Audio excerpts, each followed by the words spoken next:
The first gunshot echoed across Willow Creek, Texas like thunder on a clear day, making Winifred Wilson flinch as she scrubbed the last of the dinner plates.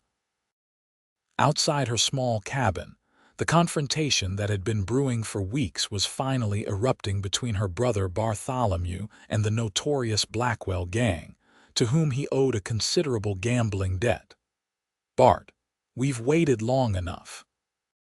The harsh voice of Vernon Blackwell, the gang's leader, carried through the open window. $300 by today, that was the agreement. Winifred dried her hands on her apron and cautiously peered outside. It was 1875, and in this dusty corner of Texas, a man's word was his bond. Her brother's word, unfortunately, wasn't worth the breath used to speak it. "I need more time," Bart pleaded, his voice carrying that familiar wheedling tone that Winifred had grown to despise. "Just one more week." Through the dusty window, Winifred counted 4 men on horseback surrounding her brother. She reached for the old shotgun their father had left before dying of consumption 3 winters ago, but hesitated. The Blackwell gang was known for their ruthlessness throughout the territory. "Time's up," Vernon growled, dismounting his horse. The dust from his boots billowed up in the fading light. "But I'm a reasonable man.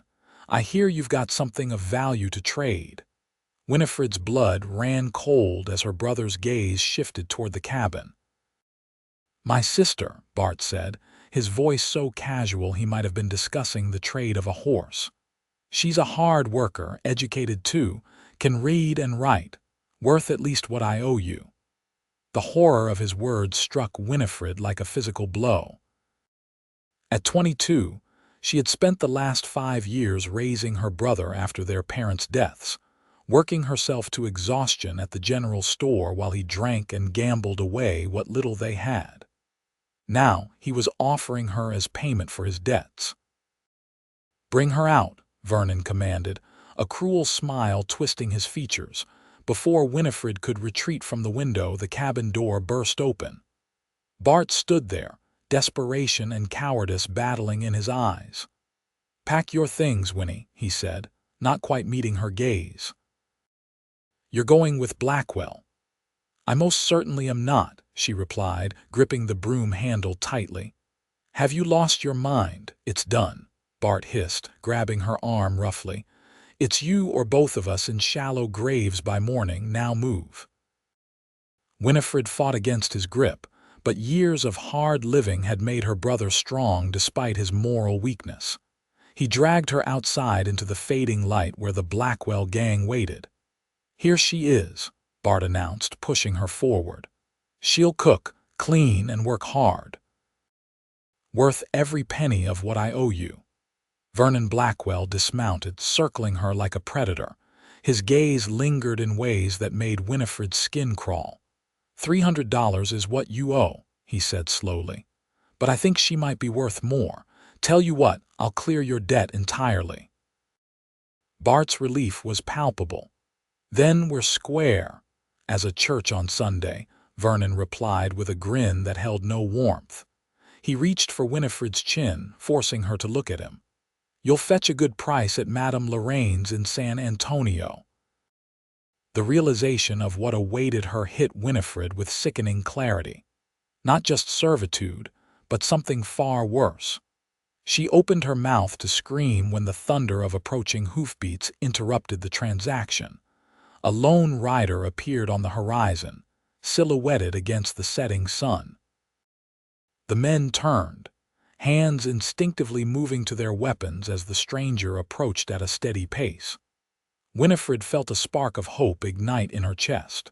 The rider slowed his magnificent black stallion to a walk, dust settling around him as he approached. Tall and broad-shouldered, his face was partially obscured by the shadow of his hat, but Winifred could make out a strong jawline and piercing eyes that surveyed the scene with calculated interest. "Evening, gentlemen," he said, his voice deep and measured. "Seems I've interrupted something." Vernon Blackwell's hand hovered near his pistol. Private business, stranger. Best ride on." The newcomer dismounted with fluid grace, revealing himself fully in the fading light. He was younger than Winifred had initially thought, perhaps late 20s, with sun-bronzed skin and eyes the color of a summer storm.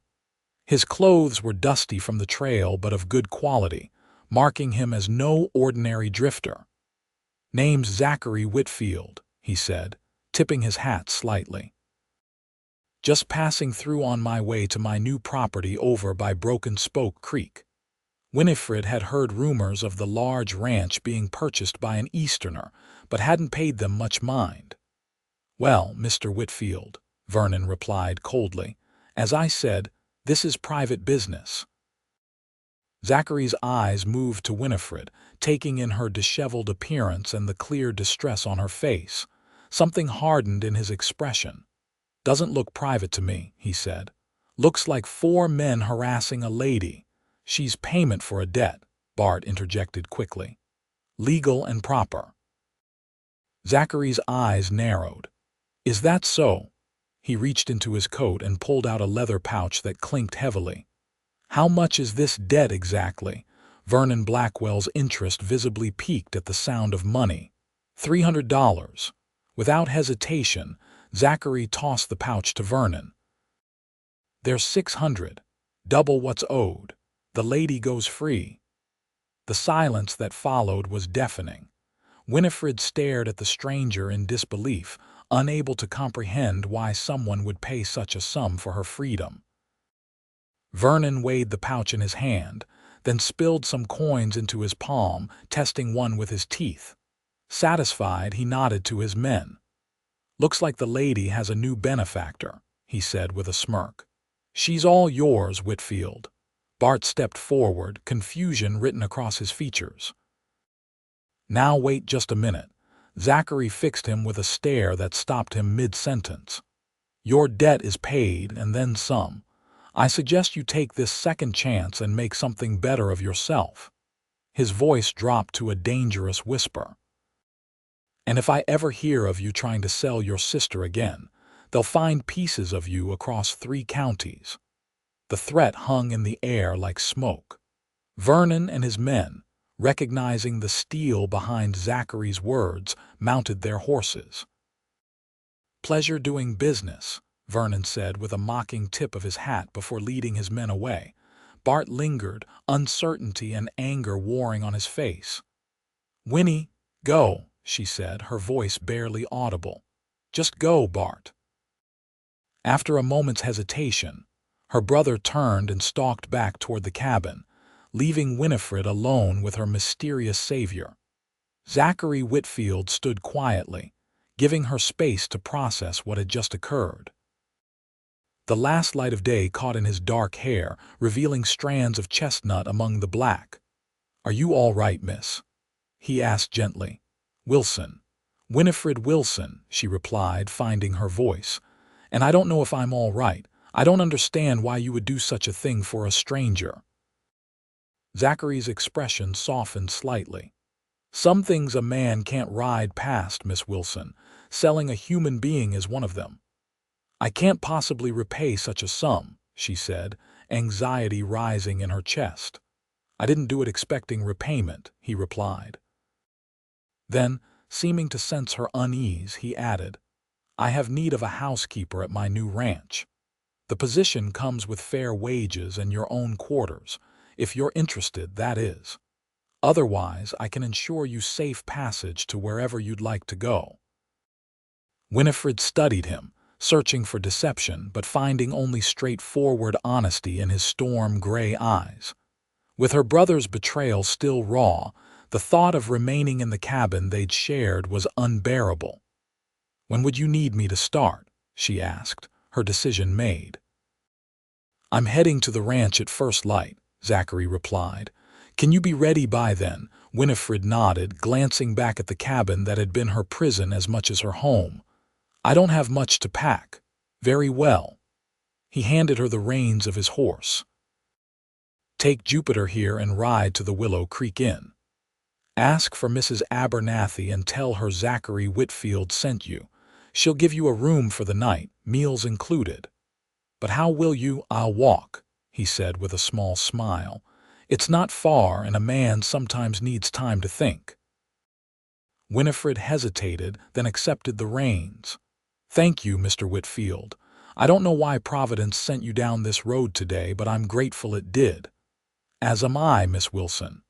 He helped her mount the stallion, his hands respectfully steady at her waist. Rest well. Tomorrow begins a new chapter for us both.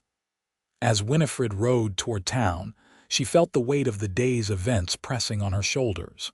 Her brother had sold her like cattle, and a stranger had purchased her freedom at great cost. She didn't know which was more difficult to comprehend. But as the lights of Willow Creek appeared in the distance, she allowed herself to feel something she hadn't experienced in years. Hope. The following morning dawned clear and bright, a stark contrast to the turbulent events of the previous day. Winifred woke in the small but comfortable room at the Willow Creek Inn, momentarily disoriented until the memories flooded back. Her brother's betrayal, the Blackwell gang, the mysterious Mr. Whitfield and his unexpected intervention. She dressed quickly in her best dress, a faded blue cotton that had once been her mother's, and gathered her few possessions into a small carpet bag. Mrs. Abernathy, a kindly widow who ran the inn, had treated her with surprising deference after hearing Zachary's name, providing not only a hot meal the night before but also breakfast and a packed lunch for her journey. "Mr. Whitfield must think highly of you," the woman had commented, eyeing Winifred with undisguised curiosity. "He's not one to extend such courtesies lightly." "We only just met," Winifred had replied, confused by the innkeeper's assumption. "He's offered me a position as housekeeper at his ranch." Mrs. Abernathy had simply nodded, though her expression suggested she thought there was more to the story. "Well, he's a good man, that one, quiet but fair. You could do worse for an employer in these parts." Now, as Winifred descended the stairs to the inn's main room, she found Zachary Whitfield waiting, hat in hand, looking refreshed and even more imposing in the clear morning light. Beside him stood a young boy of about 12, freckle-faced and eager. "Miss Wilson," Zachary greeted her with a slight bow. "I trust you slept well." "Better than expected, thank you," she replied, clutching her carpet-bag tightly. "This is Timothy," Zachary said, nodding to the boy. "He works for the livery and will be accompanying us to help with the wagon and extra horse." The boy tipped his cap. "Madam." "I've settled accounts with Mrs. Abernathy," Zachary continued, "and we're ready whenever you are." Outside, a well-maintained wagon waited, loaded with supplies and pulled by two strong chestnut horses. Jupiter, the black stallion from yesterday, was tied alongside another mare, a beautiful palomino with a golden coat that gleamed in the morning sun. "The palomino is Duchess," Zachary explained, noticing Winifred's admiring gaze. "She's gentle but spirited. I thought you might prefer riding to sitting in the wagon for the journey." Winifred hesitated. "It's been some time since I've ridden properly." "Duchess forgives most mistakes," he said with a hint of a smile. "And it's only about 3 hours to the ranch." Deciding to embrace this new beginning fully, Winifred nodded. "Then I'd be delighted to ride."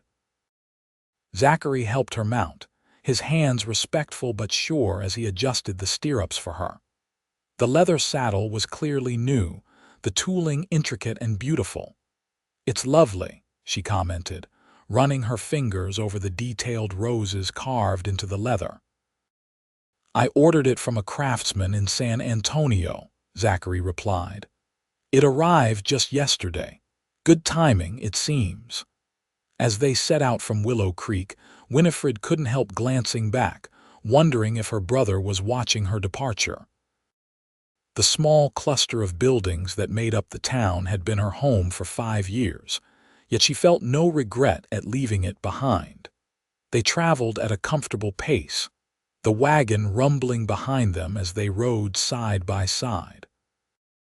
Timothy perched atop the wagon seat, whistling cheerfully and occasionally calling out observations about wildlife or interesting rocks along the way. "How long have you been in Texas, Mr. Whitfield?" Winifred asked, curious about the man who had so dramatically altered her fate. "Please call me Zachary," he replied. "I arrived about 6 months ago to survey the land before purchasing it. Before that, I was in Colorado, working silver mines that my father invested in." "You're from the East originally, though," she guessed, noting his educated manner of speaking. He nodded. "Boston. My family made their fortune in shipping, but I preferred open spaces to city life. When my parents passed within a year of each other, I decided to make a fresh start out west." "I'm sorry for your loss," Winifred said softly. "Thank you."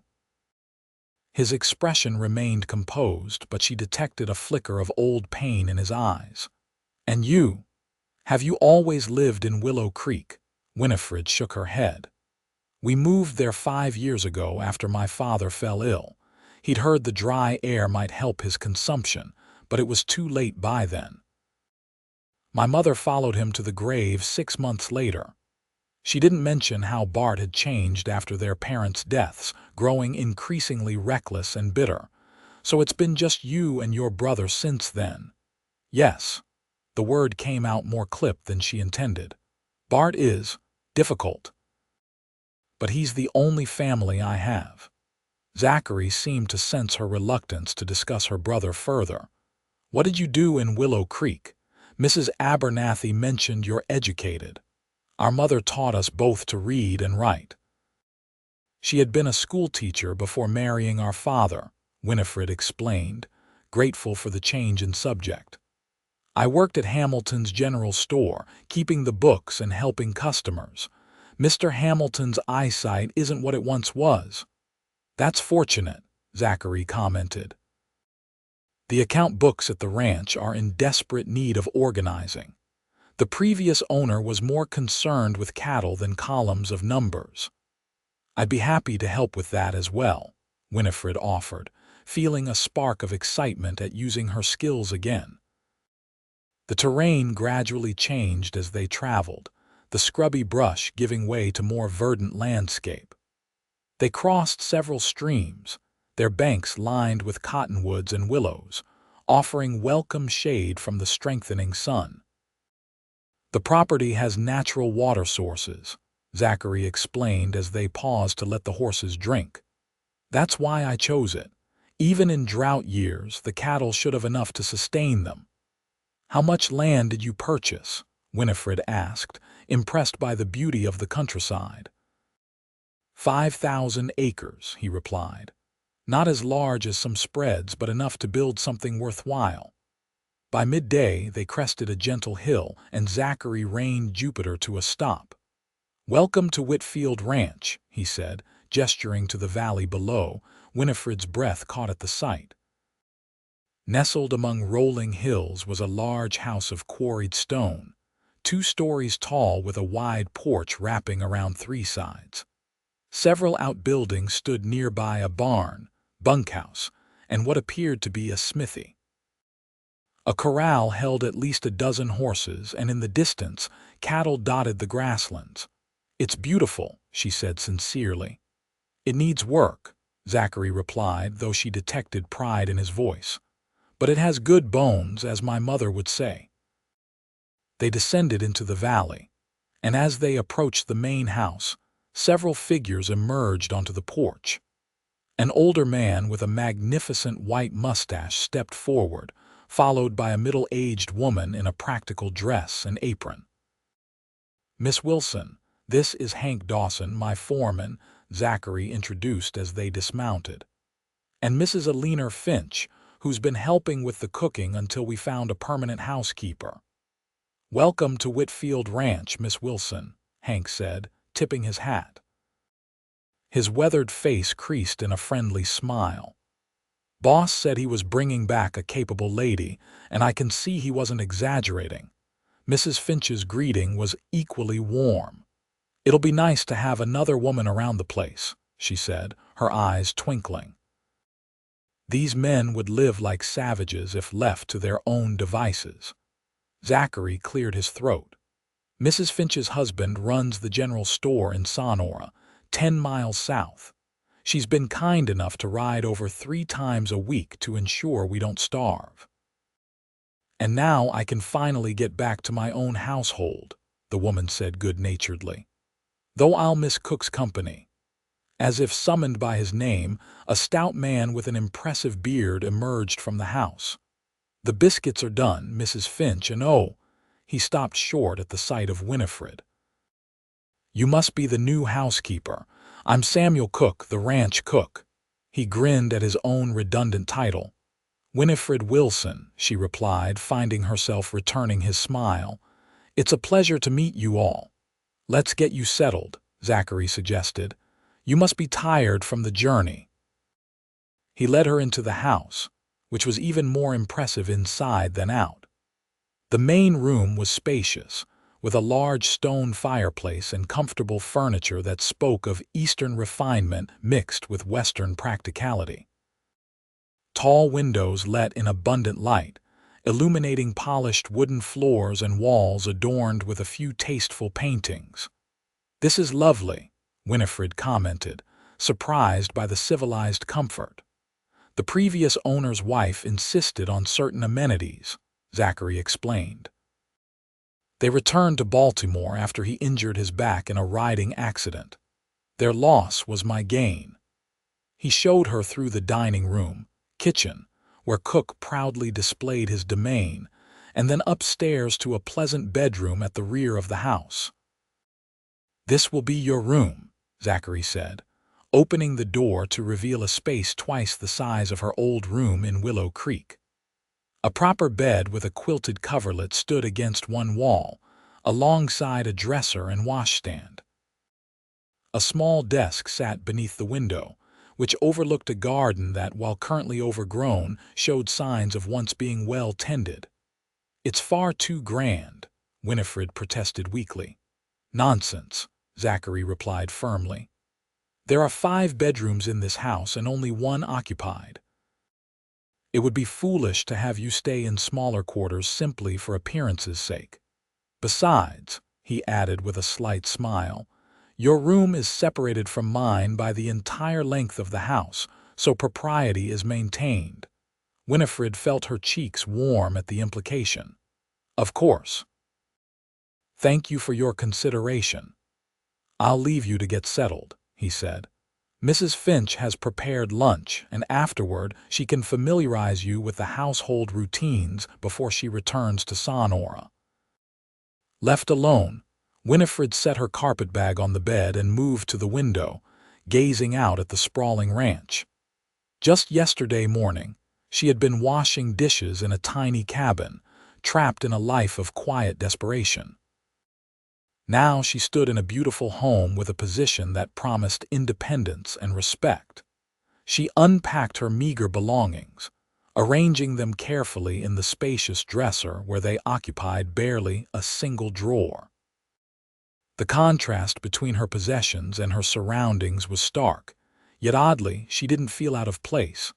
Something about Whitfield Ranch already felt more like home than the cabin in Willow Creek ever had. A gentle knock at the door interrupted her thoughts. "Miss Wilson," Mrs. Finch called. "Lunch is ready whenever you are." "Thank you. I'll be right down," Winifred replied, smoothing her dress and taking a deep breath. This new chapter of her life was beginning, and she was determined to make the most of it. The following weeks passed in a blur of activity as Winifred settled into life at Whitfield Ranch. The responsibilities of managing such a substantial household were considerable, but she approached them with determination and efficiency that quickly earned the respect of everyone on the property. Mrs. Finch had been an excellent teacher during her final days at the ranch, showing Winifred the peculiarities of the house which windows stuck in humid weather, how to coax the best performance from the temperamental stove, where supplies were stored, Cook, despite his initial territorial behavior in the kitchen, proved to be a jovial ally, happy to share the cooking duties and teach her his specialties. "Never seen a lady take to ranch life so natural-like," he commented one morning as they prepared breakfast together. "Most Eastern women who come out here spend the first month complaining about dust and the lack of proper society." "I'm hardly an Eastern woman," Winifred replied, kneading dough for biscuits, "and I've had enough proper society in Willow Creek to last a lifetime." Cook chuckled, his beard quivering with the movement. "Fair enough. Still, the boss made a good choice bringing you here." Zachary himself remained something of a mystery. He was unfailingly polite and appreciative of her work, but maintained a certain reserve that Winifred found difficult to penetrate. Their interactions were primarily business-related discussions about supplies needed from town, questions about his preferences for meals, or matters concerning the household. Yet she occasionally caught him watching her when he thought she wasn't looking, his expression thoughtful and perhaps a touch wistful. During their shared meals, he insisted she dine at the table with him rather than separately. He would ask about her day and listen with genuine interest to her responses. True to his word, he had asked her to organize the ranch's account books, a task she tackled with enthusiasm. The previous owner's system had been haphazard at best, and she found satisfaction in bringing order to the chaos of numbers and transactions. It was during one such evening, nearly a month after her arrival, that their relationship began to shift. Winifred was working late in the study, reconciling figures by lamplight, when Zachary returned from a long day supervising fence repairs. "You're still at it?" he asked, pausing in the doorway. His clothes were dusty, and a day's worth of stubble darkened his jaw, but his eyes were alert as ever. "I think I've found a discrepancy in the cattle counts," she explained, gesturing to the open ledgers. "According to these records, the previous owner sold 40 head to a buyer in San Antonio last spring, but the payment recorded doesn't match the per-head price they'd established." Zachary moved closer, leaning over her shoulder to examine the figures. The clean scent of soap and leather that always accompanied him filled her senses, and Winifred found herself suddenly very aware of his proximity. "You're right," he said, seemingly oblivious to her reaction. "Looks like they shorted him by nearly $100. He straightened, a bemused expression on his face. "That's excellent work, Winifred. I'm not sure I would have caught that." It was the first time he had used her given name, and the sound of it in his deep voice sent an unexpected warmth through her. "Thank you," she replied, trying to maintain her professional composure. "It might be worth sending a letter to inquire about the discrepancy. Some buyers count on sellers not keeping accurate records. I'll do that tomorrow." He hesitated, then pulled up a chair beside her. "I've been meaning to speak with you about something." Winifred's heart quickened. "Is there a problem with my work?" "Not at all," he assured her quickly. "Quite the opposite. You've exceeded all expectations. The house runs more smoothly than I could have hoped, the accounts are finally in order, and according to Cook, your apple pie has revolutionized dessert at Whitfield Ranch." She laughed at that. "High praise indeed." "I've noticed, however," Zachary continued, his tone growing more serious, "that you haven't left the ranch since your arrival. Mrs. Finch mentioned inviting you to Sonora several times, but you've declined." Winifred shifted uncomfortably in her chair. "There's been so much to do here." "That's not the real reason, is it?"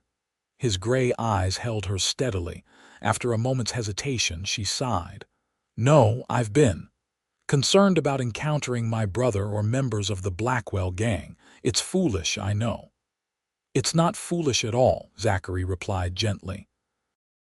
"But I should tell you that your brother no longer lives in the area." Winifred's head snapped up. "What?" "How do you know I have connections in several towns?" he explained. "After what happened, I thought it prudent to keep informed about his whereabouts. He sold your cabin 2 weeks ago and was last seen boarding a stage for El Paso." A complex mixture of emotions washed over her: relief, sadness, and finally, a strange sense of freedom. "I see," she said quietly. "Thank you for telling me." As for the Blackwell gang, they operate primarily around Willow Creek and eastward.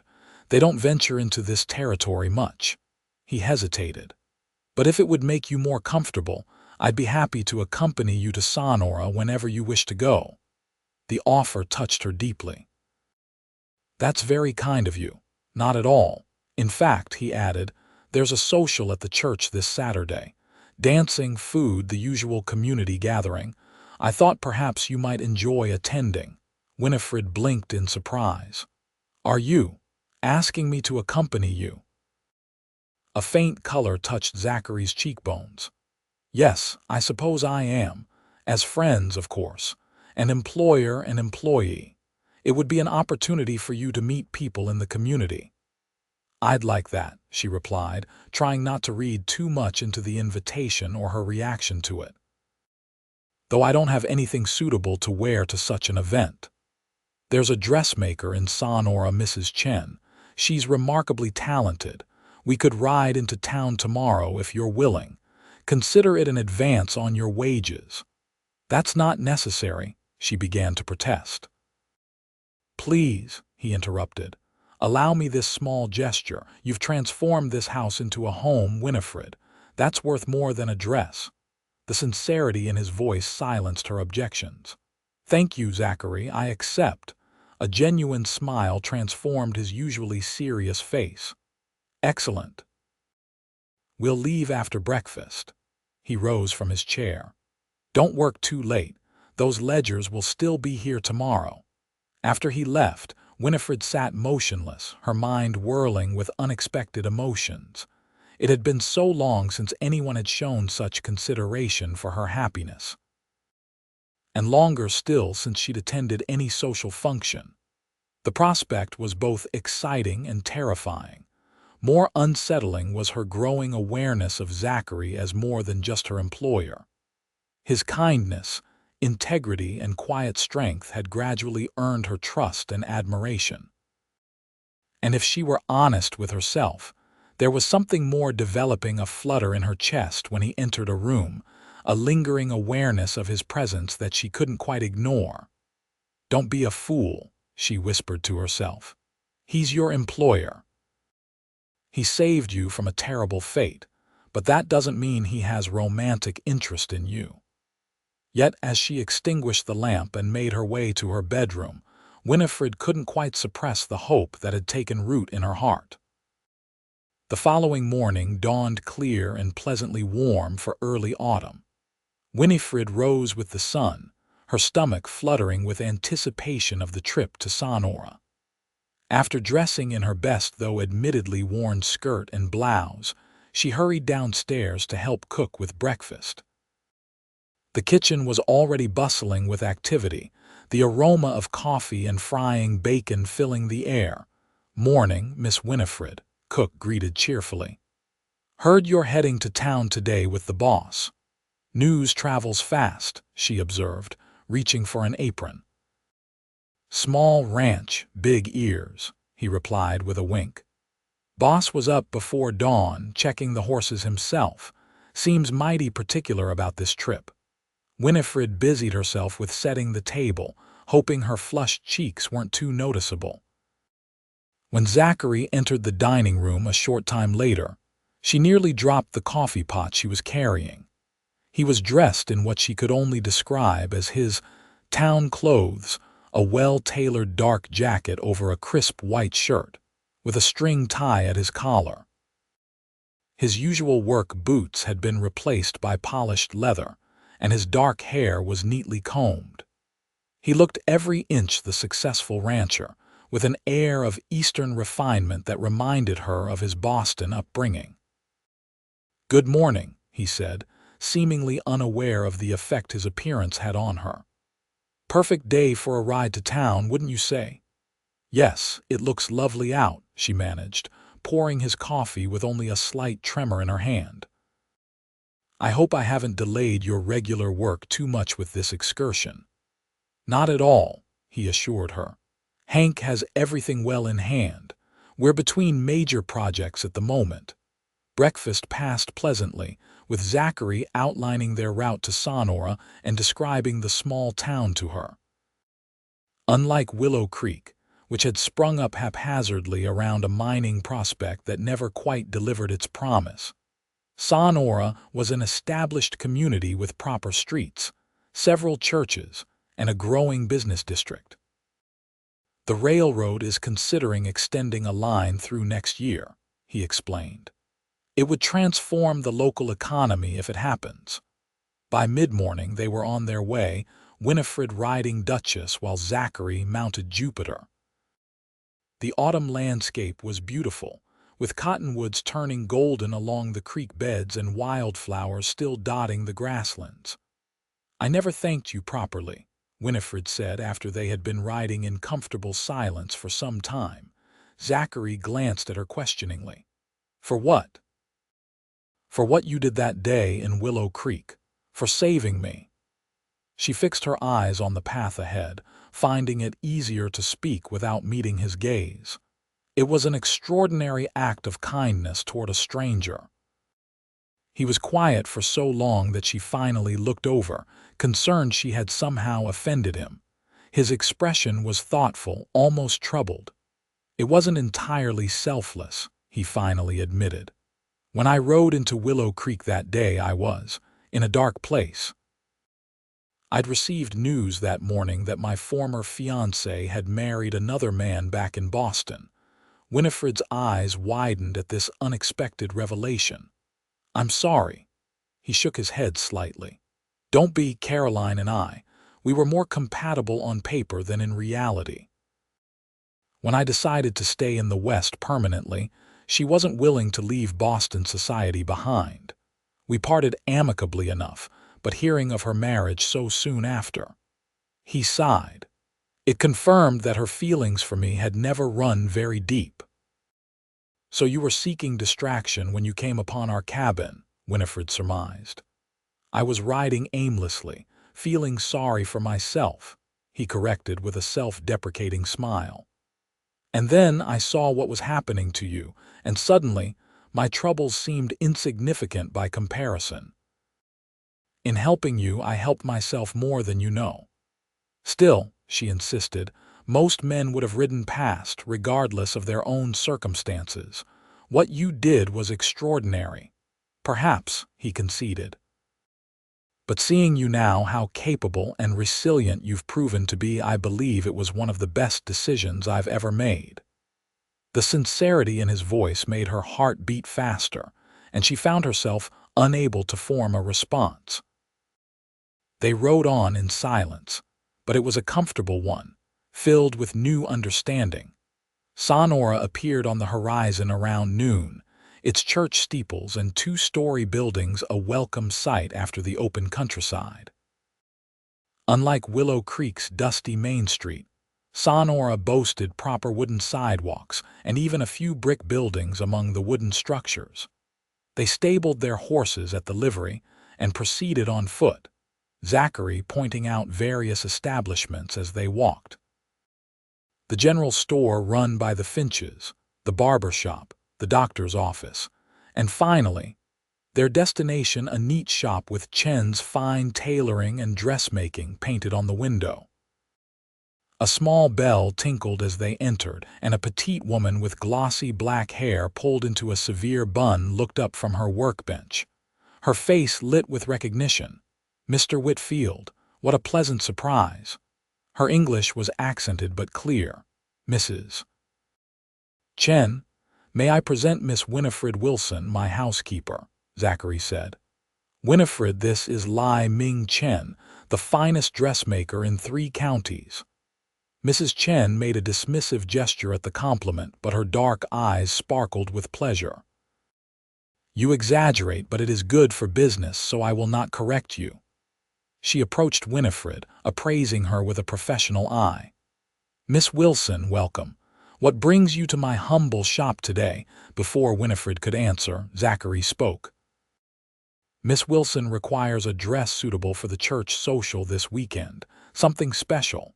Mrs. Chen's eyebrows rose slightly as her gaze moved between them. "I see," she said, a knowing smile playing at her lips. "And when is this social?" "Saturday evening," Zachary replied. The dressmaker frowned thoughtfully. "Not much time, but for Mr. Whitfield's housekeeper I will make it work." The slight pause before housekeeper was subtle but unmistakable. "Come, Miss Wilson, we must take measurements," as Mrs. Chen led her behind a curtained area. Winifred heard Zachary call out, "Price is no object, Mrs. Chen. Use your finest materials." "Of course," the dressmaker replied. "I know Mr. Whitfield's standards." Once they were alone, she turned to Winifred with an amused expression. "So, housekeeper." Winifred felt her face grow warm. "Yes, I manage Mr. Whitfield's household. Why does everyone find that so surprising?" Mrs. Chen chuckled as she reached for her measuring tape. "Arms out, please." Mr. Whitfield is not known for bringing beautiful young women to town or for spending freely on their attire. She measured Winifred's shoulders. "In fact, he is known for being most solitary, until now, it seems." "You misunderstand," Winifred protested. "He's simply being kind. I recently came to work for him and haven't had opportunity to acquire proper clothing." Mrs. Chen hummed noncommittally, jotting down numbers in a small notebook. "Turn, please, and your favorite color, blue, I suppose, or green. Good, you have coloring for both." The dressmaker circled her, occasionally stopping to take another measurement. "I came from China 15 years ago with my husband. He was railroad worker. When he died in blasting accident, I was alone in strange country." She paused, her eyes distant with memory. "People said, 'Poor Mrs. Chen, what will she do?' But I had skill with needle and thread. Now I own this shop and my son studies at university in San Francisco." Winifred wasn't sure why the woman was sharing her story, but she felt compelled to respond. "That's remarkable. You must be very proud. I tell you this because sometimes life takes unexpected turns. What seems like tragedy becomes pathway to happiness." Mrs. Chen's perceptive gaze met Winifred's. "You have known sorrow, yes. I see it in your eyes. But now, perhaps, new path is opening." Before Winifred could respond to this surprisingly personal observation, Mrs. Chen continued briskly. "I have beautiful silk from San Francisco. Perfect shade of teal that will complement your eyes and skin. Not too formal for church social, but special enough for important occasions." "That sounds lovely, but surely silk is too expensive." "Mr. Whitfield said finest materials," Mrs. Chen reminded her with a smile. "And I never argue with customers who wish to pay more." When they emerged from behind the curtain, Zachary rose from the chair where he'd been waiting. "All finished." "Measurements, yes," Mrs. Chen confirmed. "Miss Wilson will have dress ready for fitting tomorrow afternoon. You return then, we'll be here," Zachary promised, placing his hat back on his head. "Thank you for accommodating such a rush order." After they left the shop, Zachary suggested lunch at the hotel dining room, which was reputed to be the best establishment in town. The small restaurant was tastefully decorated, with white tablecloths and actual silverware instead of the tin utensils common in frontier establishments. Their entrance caused a minor stir among the other diners, with several heads turning to observe them. Zachary seemed oblivious to the attention as he held Winifred's chair for her, but she was acutely aware of the curious glances. "Is something wrong?" Zachary asked, noticing her discomfort as he took his own seat. "People are staring," she murmured. He glanced around casually. "Small towns thrive on gossip." By supper time, There will be at least 3 different theories about who you are and why you're dining with the reclusive rancher from Whitfield Ranch. Does that bother you? She asked, genuinely curious. Not particularly. He unfolded his napkin with practiced ease. Does it bother you? Winifred considered the question. I suppose I've had my fill of being the subject of town gossip. In Willow Creek, I was always poor Miss Wilson, whose brother was the local disgrace. Zachary's expression softened. Well, in Sonora, you can be whoever you choose to be. Your brother's actions don't define you here. There was something incredibly liberating about that thought. For so long, Winifred had been trapped by circumstances beyond her control: her parents' deaths, her brother's downward spiral, the limited opportunities available to a woman alone. But here, in this new place with this enigmatic man across the table, she felt the first genuine stirrings of freedom. Their lunch was delicious, and the conversation flowed easily between them. Zachary told her about his plans for expanding the ranch's operations, including breeding horses alongside the cattle business. Winifred shared her love of reading and how she'd managed to educate herself beyond her mother's initial teachings through books borrowed from sympathetic neighbors. There's a decent lending library in Sonora, Zachary mentioned. Nothing like Boston's, of course, but they receive new volumes regularly. We should stop there before heading back to the ranch. The afternoon passed pleasantly as they explored the town. Zachary seemed to take genuine pleasure in introducing Winifred to various shopkeepers and residents, all of whom greeted him with respect, tinged with curiosity about his companion. At the general store, Mrs. Finch welcomed Winifred like an old friend, insisting on showing her the latest fabric shipments and household goods.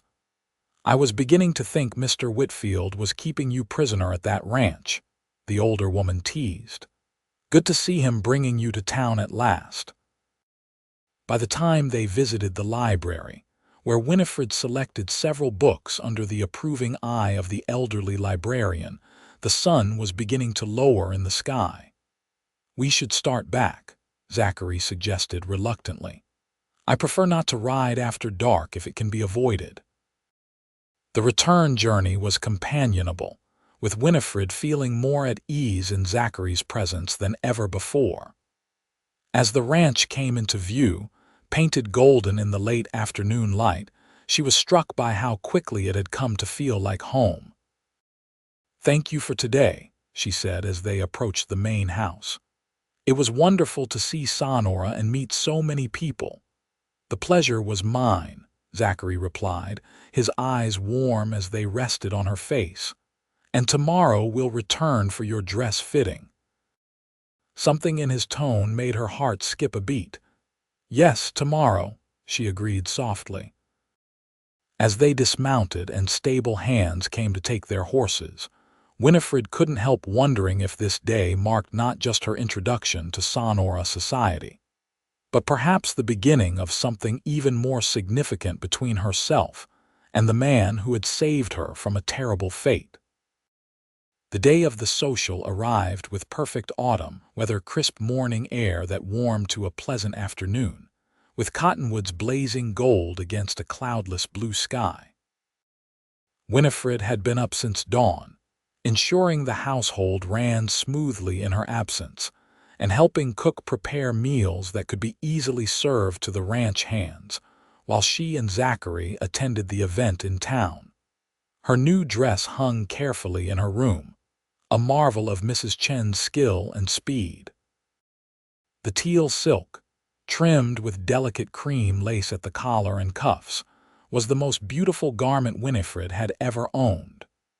The dressmaker had designed it to accentuate her slender waist, while the fuller skirt moved gracefully with each step.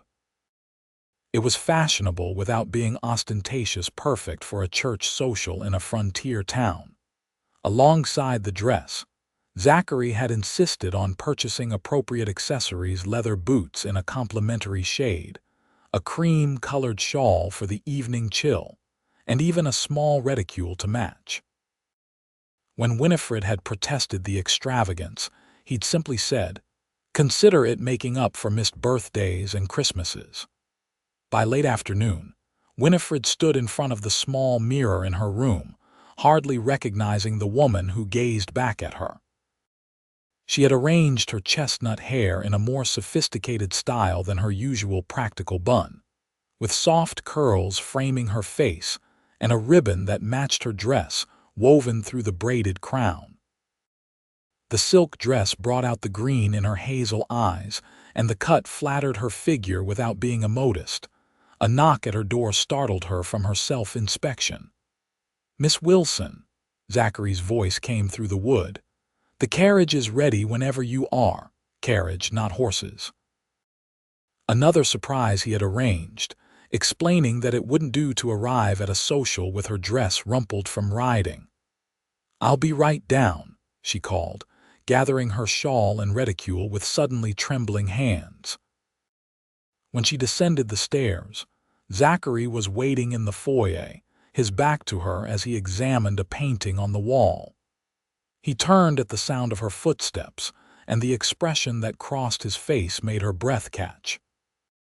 For a moment he simply stared, his gray eyes wide with unmistakable admiration.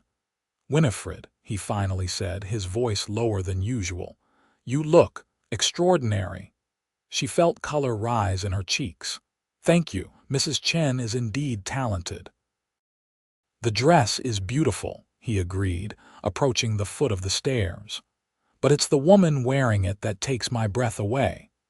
The compliment, delivered with such sincerity, left her momentarily speechless.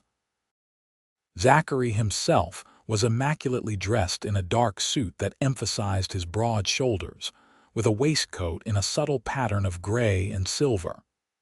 They made a striking pair.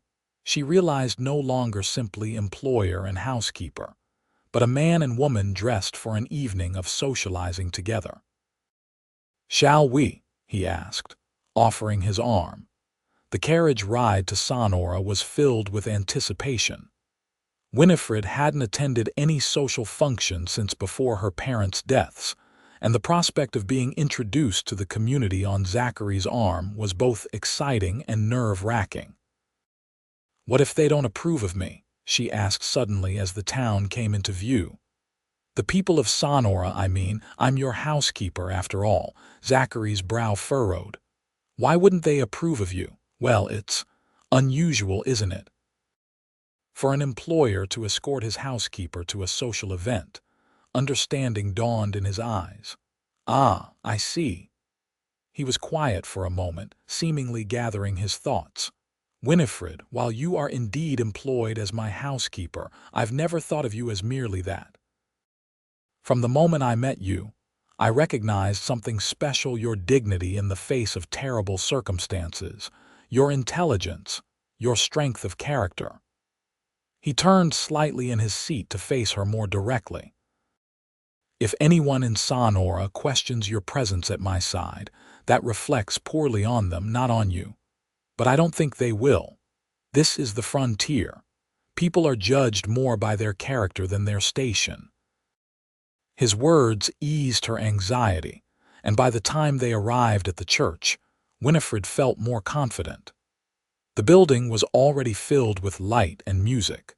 Lanterns hung along the path leading to the doors, and the sounds of a fiddle and piano drifted into the evening air. True to his prediction, they were welcomed warmly. Pastor Collins, a kind-faced man with silver hair, greeted Zachary like an old friend and extended that welcome to Winifred with genuine interest in her background and experiences. Mrs. Finch swooped in to introduce her to a circle of women who quickly included her in their conversation, asking about life at Whitfield Ranch and sharing local news and gossip. Throughout the evening, Zachary was never far from her side, introducing her to ranchers, merchants, and other community members. He seemed relaxed and more animated than she had ever seen him, laughing at jokes and discussing everything from cattle prices to politics with equal ease. "You seem to know everyone," Winifred commented during a quiet moment when they had stepped outside for some fresh air. "I made it a point to become involved in the community when I purchased the ranch," he explained. "My father always said that a man's worth isn't measured by the size of his property, but by his contribution to the society around him. Your father sounds like a wise man." He was. A shadow of old grief crossed his face. "I think he would have liked it here, despite his city upbringing. He had a fundamental belief in the goodness of people and the importance of building something worthwhile." "And is that what you're doing at Whitfield Ranch? Building something worthwhile?" He gazed out at the star-filled sky for a moment before answering. "I'm trying to. It's not just about raising cattle or horses. It's about creating a place where people can work with dignity, where the land is respected, where traditions can take root." He turned to look at her, his expression earnest. "A place that might someday be more than just a ranch, a home, a legacy." The depth of feeling in his voice moved her. This wasn't just a business venture to him, but a vision for the future, one that resonated with her own unspoken desires for stability and belonging. Their moment of connection was interrupted by the fiddler announcing the next dance, a lively reel that had couples hurrying back inside. "Shall we?" Zachary asked, extending his hand. "I haven't danced in years," Winifred admitted. "I'm not sure I remember how." "Neither do I," he confessed with a smile. "We can remind each other." What they lacked in skill, they made up for in enthusiasm. Winifred found herself laughing more than she had in years as they navigated the steps, occasionally stumbling but always recovering.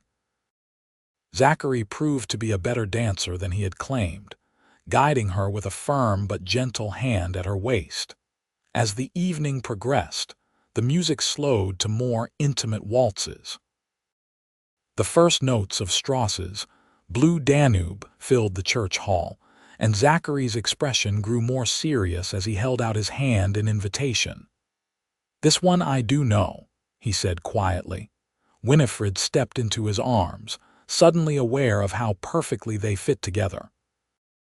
His hand at the small of her back, firm and warm, guided her into the flowing rhythm of the waltz.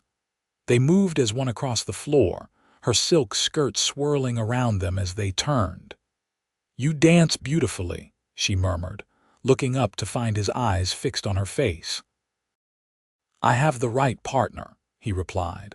Something in his gaze made her heart race. There was admiration there, certainly, but something deeper too, a tenderness that spoke of more than just appreciation for a dance partner or employee. Around them, other couples twirled, but Winifred barely noticed them. The world had narrowed to just this: the music, the gentle pressure of Zachary's hand at her waist, and the unspoken connection flowing between them. As the waltz came to an end, neither of them moved immediately to break apart. For a breathless moment, they stood close enough that she could feel the warmth of him, see the pulse beating at his throat. "Winifred," he began, his voice hushed. Whatever he might have said was interrupted by Pastor Collins announcing the serving of refreshments. The spell broken, they stepped apart, though Zachary kept her hand in his as they made their way to the tables laden with food and drink. The remainder of the evening passed in a pleasant blur. Winifred found herself the center of friendly attention from many of the town's residents, who seemed genuinely pleased to welcome her to their community. Mrs. Chen appeared briefly, accepting compliments on Winifred's dress with modest pride before whispering in her ear, "He cannot take his eyes from you. I told you, new path opening." By the time they began the journey back to the ranch, stars crowded the sky and a three-quarter moon illuminated the landscape in silver. Inside the carriage, a comfortable silence settled between them, both lost in their own thoughts about the evening. "I hope you enjoyed yourself," Zachary said finally as the lights of the ranch appeared in the distance. "More than I can express," Winifred replied sincerely, Everyone was so welcoming, I felt. She paused, searching for the right word. Accepted. You belong there as much as anyone, he said with conviction. More than many, I'd wager. When they reached the house, Zachary helped her down from the carriage, his hands lingering slightly at her waist. They walked to the porch together, their pace slowing as they approached the door, neither seeming eager for the evening to end. I should thank you again, Winifred said, turning to face him in the moonlight. Not just for tonight, but for everything since that day in Willow Creek. You've given me so much more than just employment, Zachary. In the silver light, his features were cast in sharp relief, his eyes dark and intent as they studied her face. What if I told you that you've given me just as much in return? He asked, his voice low. I don't see how that could be possible, she replied, her heart beginning to race at his tone. Before you came here, Whitfield Ranch was just a property, land and buildings and livestock. He took a step closer. You've made it a home, Winifred. And not just through your work managing the household, through your presence, your spirit. She struggled to find words, overwhelmed by the intensity of his gaze and the meaning behind his words. I've only done what needed doing. No, he said gently. You've done so much more than that. You've brought warmth to rooms that were cold. You've brought laughter and intelligence and compassion. He reached out slowly, as if giving her time to withdraw if she wished, and took her hand in his. I find myself looking forward to coming back to the house each day, not because it's comfortable or well run, but because you're in it. The confession hung in the air between them, more significant than any words that had passed between them before. Winifred felt as though she stood on the edge of a precipice, both terrified and exhilarated by what lay ahead. Zachary, she whispered, her voice unsteady. What are you saying? Instead of answering immediately, he raised her hand to his lips, pressing a gentle kiss to her knuckles. The gesture, so formal yet so intimate, sent a tremor through her. I'm saying that my feelings for you have grown far beyond what an employer should feel for his housekeeper, he said, his eyes never leaving hers. I'm saying that tonight, watching you dance and laugh and charm everyone in Sonora, I realized I don't want to pretend anymore that what I feel is simply friendship or professional regard. Winifred's breath caught in her throat. And what do you feel? Admiration. Respect. His voice deepened. Desire. The beginnings of something I'd given up hope of finding out here in the wilderness. He was so close now that she could feel the warmth of him, smell the clean scent of his shaving soap mingled with something uniquely him. His free hand came up to gently brush a strand of hair from her face, the touch sending shivers across her skin. If I've misread the situation, he said quietly, if your feelings don't match mine, I give you my word that nothing will change regarding your position here. I would never. Winifred gathered her courage and interrupted him by raising her hand to his cheek. You haven't misread anything, she whispered. For a moment, time seemed suspended as they gazed at each other in the moonlight. Then slowly, giving her every opportunity to pull away, Zachary lowered his head and pressed his lips to hers. The kiss was gentle at first, a question more than a demand. But when Winifred responded, her hand sliding to the back of his neck, it deepened into something more passionate. His arms encircled her waist, drawing her closer as the kiss continued, communicating what words had only begun to express. When they finally parted, both slightly breathless, Zachary rested his forehead against hers. I've wanted to do that since the first time I saw you smile, he admitted. I'm glad you finally did, she replied, her voice soft but steady. He pulled back slightly to look into her eyes. This changes things between us, Winifred. I don't want you as my housekeeper if I can have you as. He hesitated.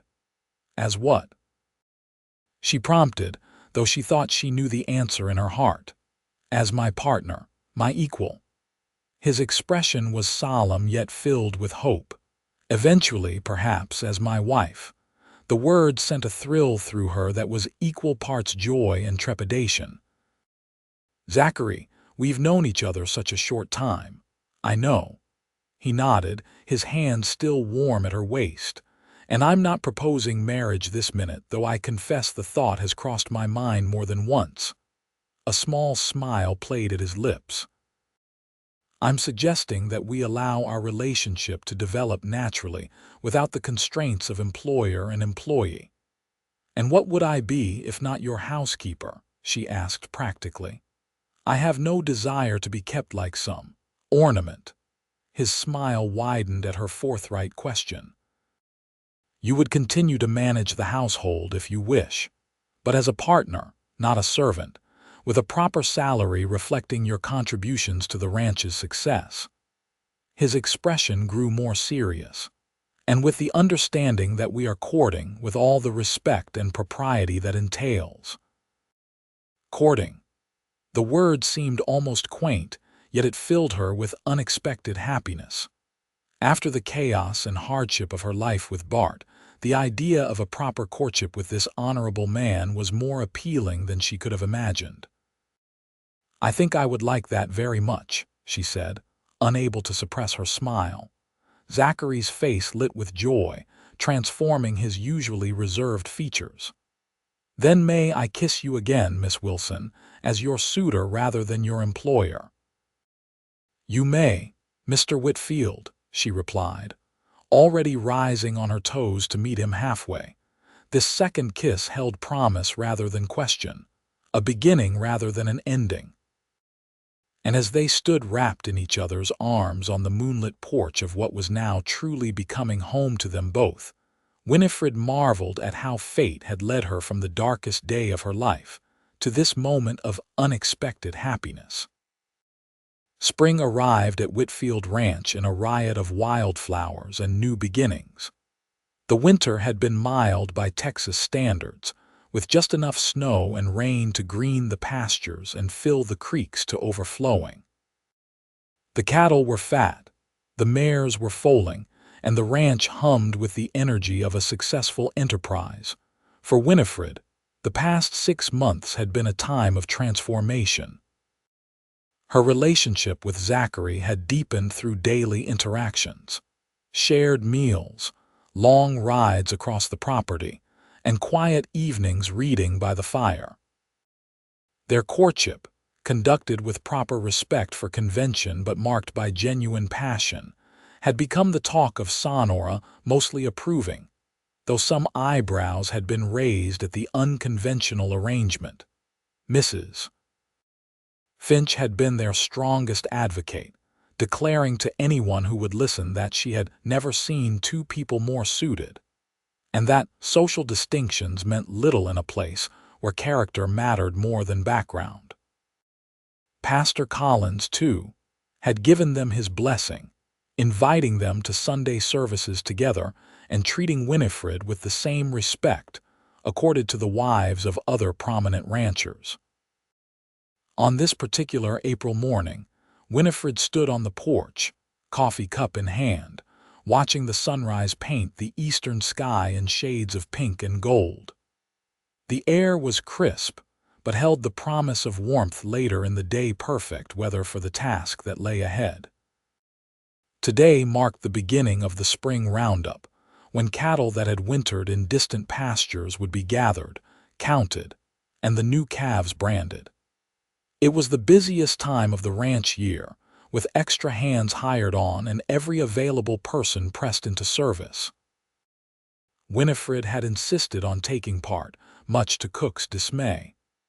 "The kitchen will fall to ruins without you," he had protested. "You managed before I came," she had reminded him with a smile.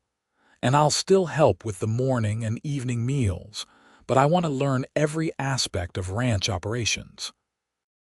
The sound of boots on the porch boards interrupted her reverie. She turned to find Zachary approaching, already dressed for riding in denim trousers, a work shirt, and leather chaps. The sight of him still made her heart beat faster, especially when he looked at her the way he was looking at her now, as though she were the most precious thing in his world. "Good morning," he said, coming to stand beside her at the railing. "Sleep well?" "Very," she replied as he bent to kiss her cheek. Their relationship remained proper, despite the deepening of their feelings. Zachary had insisted on propriety, despite occasional moments when passion threatened to overcome prudence. "Are the men ready to ride out?" "Nearly." Hank's giving final instructions now. He studied her outfit, a split riding skirt she had commissioned from Mrs. Chen specifically for ranch work, paired with a practical blouse and boots. "You're still determined to join us?" "Absolutely." She raised an eyebrow in challenge. "Unless you're concerned I can't keep up," he laughed, the sound warming her more than the rising sun. "After seeing you outride half the hands last month." "Never." His expression softened. "I just worry about you pushing yourself too hard. Roundup is exhausting work." "I'm stronger than I look," she reminded him. It was a phrase she had repeated often in their months together, whenever he showed concern for her welfare. "That you are," he agreed, his eyes warm with admiration. "It's one of the many reasons I love you." The words still thrilled her, even though he had first spoken them months ago, on a snowy evening by the fireplace. "I love you, Winifred Wilson," he had said with characteristic directness. "I think I have since the moment I saw you standing your ground against men twice your size." "And I love you," she replied now, reaching for his hand. "Which is why I want to share in every part of your life, including the difficult parts." Zachary interlaced his fingers with hers, his expression growing more serious. "There's something I've been meaning to discuss with you." "Something important." The shift in his tone made her heart skip a beat. "What is it?" Before he could continue, Hank's voice called from the corral. "Boss, we're ready to ride when you are." Zachary's jaw tightened slightly in frustration. "Tonight," he promised, squeezing her hand. "After supper." The day proved every bit as demanding as Zachary had warned. Winifred rode with a group led by Hank, scouring the eastern reaches of the property for strays. The work was dusty and exhausting, requiring hours in the saddle under the strengthening spring sun. But there was exhilaration in it, to the satisfaction of successfully turning a reluctant cow back toward the herd. The camaraderie of working alongside the ranch hands who had come to respect her skills. The stunning beauty of the landscape in full spring bloom. By late afternoon, they had gathered over 100 head of cattle to drive back to the main corral. Duchess, who had proven to be an excellent cow pony despite her elegant appearance, responded to Winifred's commands with remarkable intelligence, helping to keep the stubborn animals moving in the right direction. "You're a natural, Miss Winifred," Hank commented as they neared the ranch.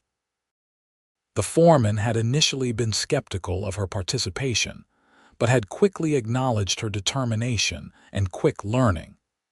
"Most city folks take years to develop that kind of eye for the movement of the herd." "I'm hardly city folk anymore," she replied with a smile, brushing dust from her skirt. "Not after 6 months here." "True enough." He chuckled, his weathered face creasing. "Boss was smart to bring you on and smarter still to court you proper. Ranch needs a woman with grit." The simple compliment warmed her more than elaborate praise might have done. Coming from Hank, who measured people by their actions rather than their words, it represented genuine acceptance. When they finally delivered the cattle to the main herd, the sun was low in the western sky, casting long shadows across the land. Zachary rode out to meet them, his face lighting at the sight of Winifred despite her dusty, disheveled state. "Successful day," he called as they approached. 97 head and 12 new calves, Hank reported proudly. "Miss Winifred here turned 3 strays that were heading for the high country. Got a good eye for it." Zachary's smile was both proud and tender as his gaze met hers. "I'm not surprised. She's remarkable in everything she attempts." Winifred felt herself blush despite the dust covering her cheeks. Even after months of courtship, his open admiration still affected her deeply. After ensuring the horses were properly cared for, they returned to the house, where Cook had prepared a hearty meal for the returning riders.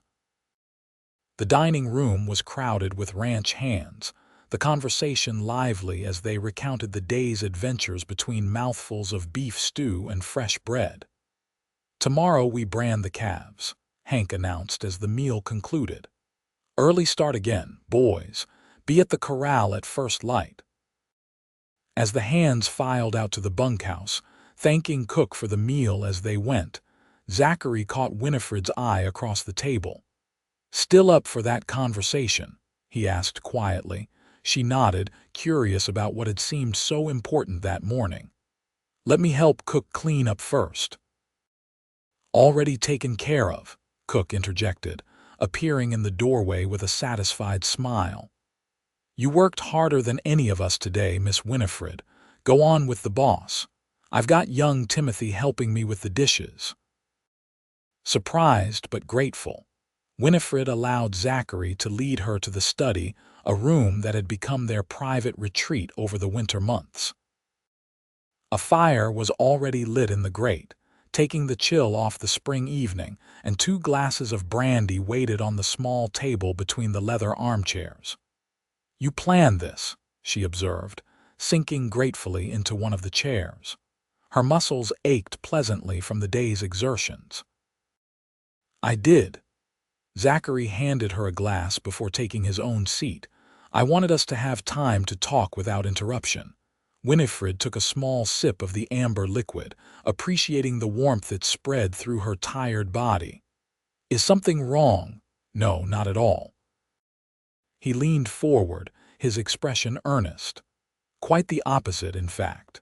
He set his glass aside, reaching into his pocket to withdraw a small velvet box. "Winifred Wilson, I find I can't wait any longer to ask you properly." Her heart began to pound as he moved from his chair to kneel before her, opening the box to reveal a ring, a perfect sapphire surrounded by tiny diamonds, set in gold. "From the moment I met you, you've shown me what true strength and grace look like," he said, his voice steady despite the emotion evident in his eyes. "You've transformed not just this house but my entire life. I love you more than I ever thought possible, and I would be honored if you would consent to be my wife." Though she had anticipated this moment for some time, the reality of it, Zachary kneeling before her, offering his heart along with the beautiful ring, brought tears to her eyes. "Yes," she whispered, her voice catching. "Yes, Zachary, I would be proud to be your wife." The joy that illuminated his face was worth every hardship she had endured to reach this moment. He slipped the ring onto her finger, a perfect fit, then rose to pull her into his arms, sealing their engagement with a kiss that spoke of both tender love and passionate promise. When they finally parted, Winifred rested her head against his chest, listening to the strong, steady beat of his heart.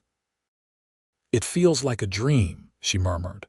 "Less than a year ago I thought my life was over, and now we're just beginning," he finished, stroking her hair gently. "I have something else to show you." Taking her hand, he led her to his desk where a large document lay unfolded. "I had this drawn up in Sonora last week." Winifred leaned closer, scanning the legal language. "This is a deed of ownership for the ranch. Look at the names," he urged softly. There, written in formal script, were the words that took her breath away. "Hereby granted to Zachary Whitfield and Winifred Wilson Whitfield as equal partners." She looked up at him, stunned. "You're making me co-owner of Whitfield Ranch before we're even married." "The paperwork will be finalized after the wedding," he explained. "But yes, that's exactly what I'm doing. This place is as much yours as mine, Winifred. You've put your heart and soul into it alongside me. The legal documentation should reflect that reality." Overwhelmed by the magnitude of his gesture, Winifred struggled to find words. In a world where married women rarely owned property in their own right, where their legal existence was often subsumed by their husbands, Zachary was offering her unprecedented security and recognition. "I don't know what to say," she admitted finally. "Say you'll continue to build this ranch with me," he replied, taking her hands in his. "Say you'll be not just my wife but my true partner in everything." "Always," she promised, rising on her toes to kiss him again. "From the day you paid for my freedom, you've never treated me as anything less than your equal. It's one of the countless reasons I love you." They spent the evening making plans for the wedding, which they decided would take place in June after the spring work was completed. For expansions to the ranch house, including a proper library that Winifred had long desired, for the future they would build together. As the fire burned low and the evening deepened into night, Winifred felt a profound sense of rightness settle over her. The journey that had begun in fear and desperation had led her to this moment of perfect contentment, in the arms of a man who valued her strength as much as her tenderness, who saw her as a partner rather than a possession. Outside, the Texas night was alive with the sounds of spring, the chorus of frogs from the creek, the distant lowing of cattle, the occasional call of a night bird. Inside, wrapped in Zachary's embrace, Winifred Wilson, soon to be Winifred Whitfield, gave thanks for the cruel twist of fate that had, paradoxically, led her to true happiness.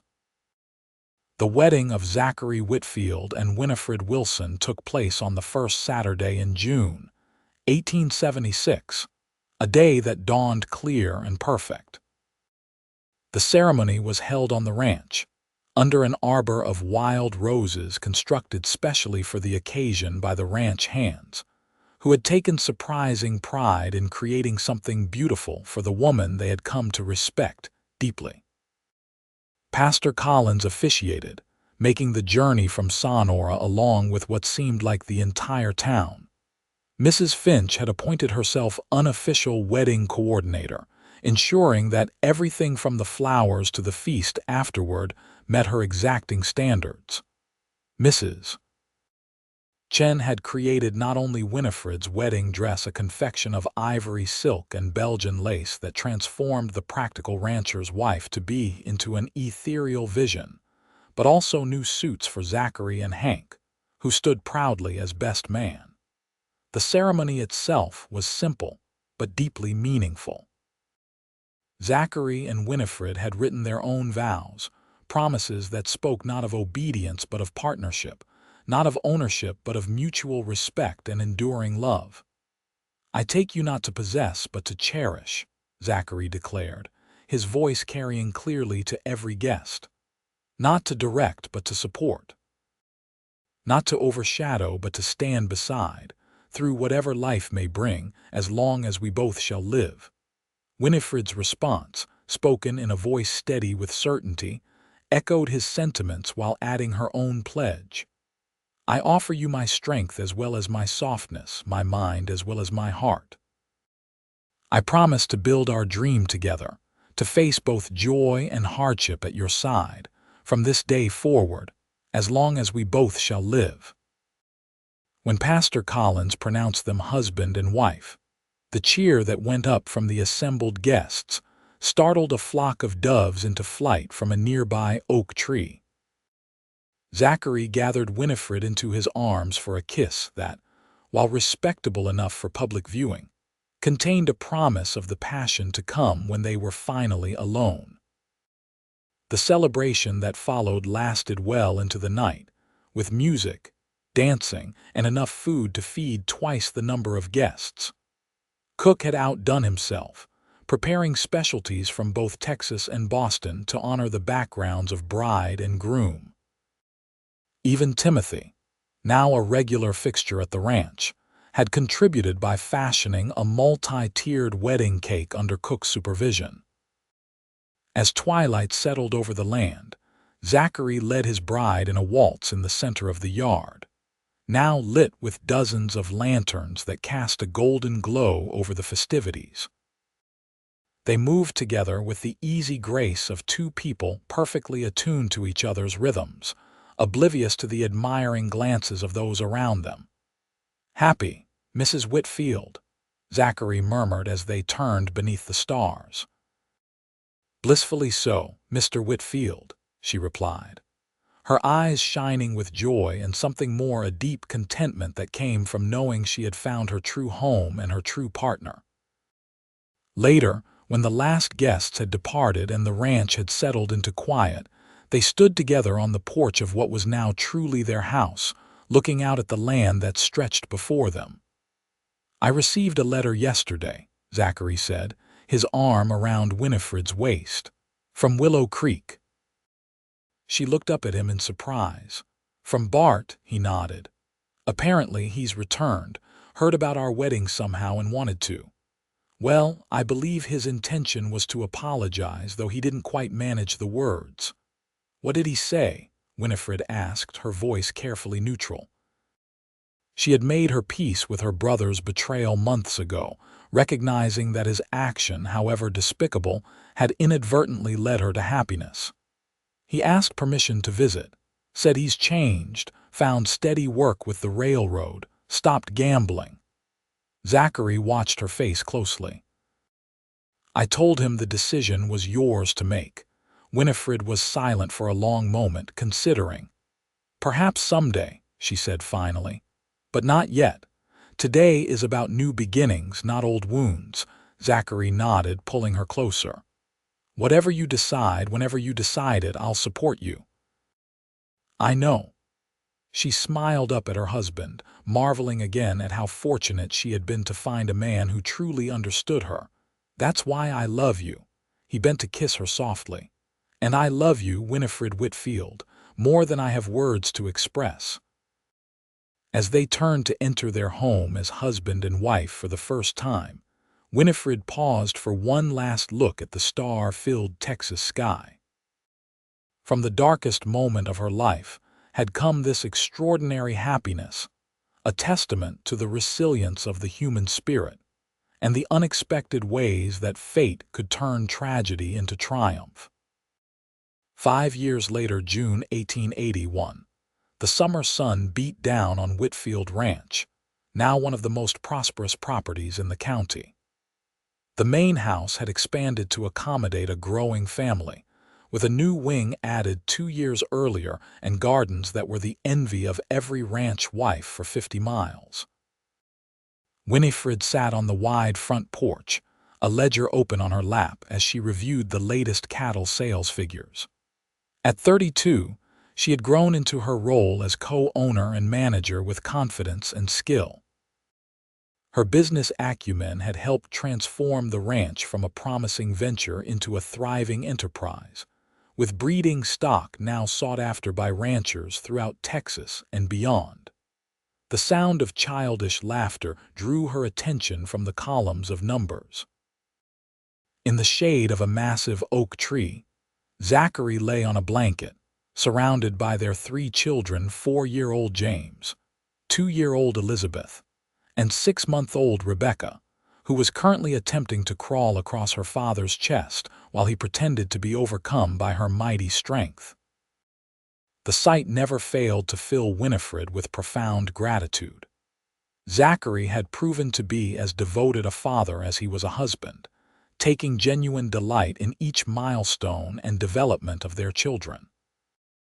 Unlike many men of his generation, he participated actively in their care, reading bedtime stories, soothing nightmares, and teaching young James to ride his first pony with patient hands and endless encouragement. "Mama, look," James called, noticing her attention. "Papa's a horse." He proceeded to demonstrate by climbing onto Zachary's back, who obligingly neighed and began crawling across the blanket, much to Elizabeth's shrieking delight. "I see that," Winifred called back, laughing at the sight of her dignified husband on all fours. "Be gentle with him, James. Papa has to help with branding this afternoon." "I'm being careful, Mama," the boy assured her seriously, his expression so like his father's that it made her heart swell. Closing the ledger, Winifred rose and walked toward her family, enjoying the simple pleasure of seeing them together in the dappled shade. As she approached, Zachary looked up, his face creasing in the smile that still made her pulse quicken after 5 years of marriage. "Come to rescue me from these wild beasts?" he asked, his eyes twinkling as Elizabeth now joined her brother on his back. "They seem to have you well in hand," Winifred replied, settling on the blanket beside them and gathering baby Rebecca into her arms. The infant cooed happily, reaching for her mother's face with chubby fingers. "Besides, it's good for the most respected rancher in the county to be humbled occasionally." Zachary snorted, carefully depositing his giggling riders onto the blanket before sitting up. "Respected, am I?" News to Hank, who argued with me for a full half-hour this morning about the new breeding program.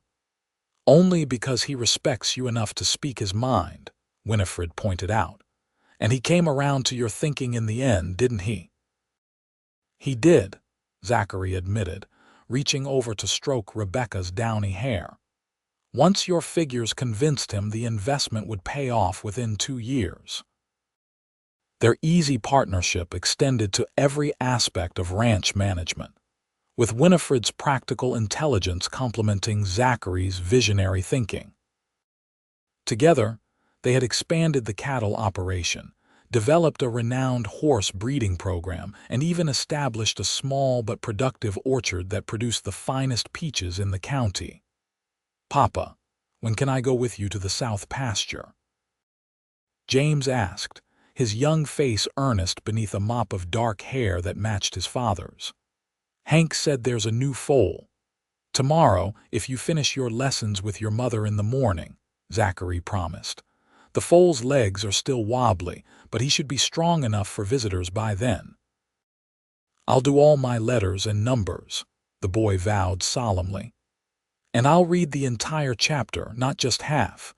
Winifred exchanged an amused glance with Zachary. Their oldest child had inherited his father's determination and his mother's quick mind, a combination that promised both great potential and considerable challenges as he grew. "Elizabeth come too?" the little girl asked hopefully, her hazel eyes so like Winifred's wide with anticipation.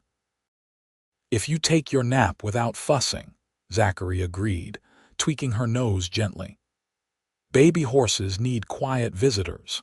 Satisfied with this arrangement, Elizabeth nestled against her father's side, her eyelids already growing heavy in the warm afternoon air. James, ever restless, spotted Cook emerging from the house with a tray. "Cook's bringing lemonade," he exclaimed, jumping to his feet. "Can I help carry?" Carefully, Winifred cautioned as he raced toward the approaching figure. Cook, now sporting a completely white beard but otherwise unchanged by the passing years, balanced a tray of tall glasses filled with ice and fresh lemonade. "Thought you folks might be thirsty out here in this heat," he called. "And I'm testing a new batch of sugar cookies for the church social next week. Young Master James has volunteered to be my official taster." "How generous of him," Zachary said dryly, watching his son's eyes widen at the mention of cookies. As they enjoyed the cool drinks and Cook's excellent cookies, pronounced perfect by James after careful consideration, Winifred found herself reflecting on how much had changed since that fateful day when her brother had tried to sell her to pay his gambling debts. Bart himself had reappeared in their lives 3 years earlier, a changed man who had indeed found steady work with the railroad and sworn off gambling. His reunion with Winifred had been tense at first, but genuine remorse on his part and forgiveness on hers had eventually led to a cautious rebuilding of their relationship. He now lived in San Antonio, visited occasionally on holidays, and had proven himself a doting uncle to his nieces and nephew. The Blackwell gang was long gone from the territory, having run afoul of a Texas Ranger detachment shortly after Winifred and Zachary's wedding. Vernon Blackwell himself had died in a gunfight in a El Paso saloon the previous year, news that had brought Winifred neither joy nor sorrow, merely a sense that a dark chapter had finally closed completely. "Penny for your thoughts, Mrs. Whitfield." Zachary's voice broke through her reverie. The children had wandered off with Cook to check on a nest of rabbits discovered near the garden, leaving the two of them alone on the blanket with sleeping Rebecca. "I was thinking about how different life might have been," she admitted, gently rocking the baby, "if you hadn't ridden past our cabin that day." Zachary's expression grew serious. "I sometimes wonder if I was meant to be there at that exact moment, if all the choices and circumstances of our lives were leading us to each other." "That's rather philosophical for a pragmatic rancher," Winifred teased, though the idea resonated with her own thoughts. "You've made me a better man in countless ways," he replied, reaching out to take her free hand, "including teaching me to appreciate the mysterious workings of fate." The touch of his hand, warm and familiar, still sent a pleasant shiver through her. 5 years of marriage had deepened rather than diminished their connection, the initial passion maturing into something both comfortable and exciting, a love built on shared dreams, mutual respect, and unwavering commitment. "You ever regret it?" she asked suddenly. "Paying double to free a woman you'd never met? Taking on a housekeeper who became a wife, who gave you 3 children and frequently argues with you about cattle breeding programs?" Zachary laughed, the sound rich and genuine. "Regret the best decision I ever made, not for a single moment." He leaned closer, his gray eyes warm with love. "Though I will admit that when I handed over those $600, I had no idea I was purchasing my own happiness." "You didn't purchase me," Winifred corrected gently, a point they had established long ago. "You purchased my freedom. I gave you my heart of my own free will." "The best bargain I ever struck," he murmured, bending to kiss her softly, "and one I'm grateful for every day of my life." As the kiss ended, they heard James calling excitedly about the rabbit kits, and Elizabeth's higher-pitched voice echoing her brother's enthusiasm. "We should rescue those poor rabbits before our children overwhelm them entirely," Winifred suggested, shifting Rebecca to her shoulder as she prepared to stand. Zachary rose first, extending his hand to help her up with the sleeping baby. "Later tonight," he said in a lower voice, his eyes holding a promise that made her cheeks warm despite 5 years of marriage, "I'd like to continue expressing my gratitude for that bargain. At length. If my wife isn't too tired from managing children, ranch accounts, and wayward husbands." "I believe I can find the energy," Winifred replied, her own voice dropping to match his intimate tone, "for proper expressions of gratitude." His smile was everything she had ever wanted, loving, respectful, and tinged with desire that had only deepened with time.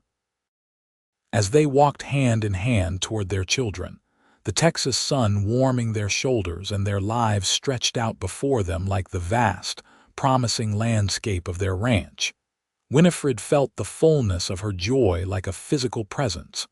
From cruel betrayal had come unexpected rescue. From a desperate bargain had come genuine love. From uncertainty had come a life richer and more fulfilling than she could have ever imagined. As James ran toward them, his face alight with excitement, and Elizabeth followed on shorter legs, determined not to be left behind, Winifred exchanged a glance of perfect understanding with her husband.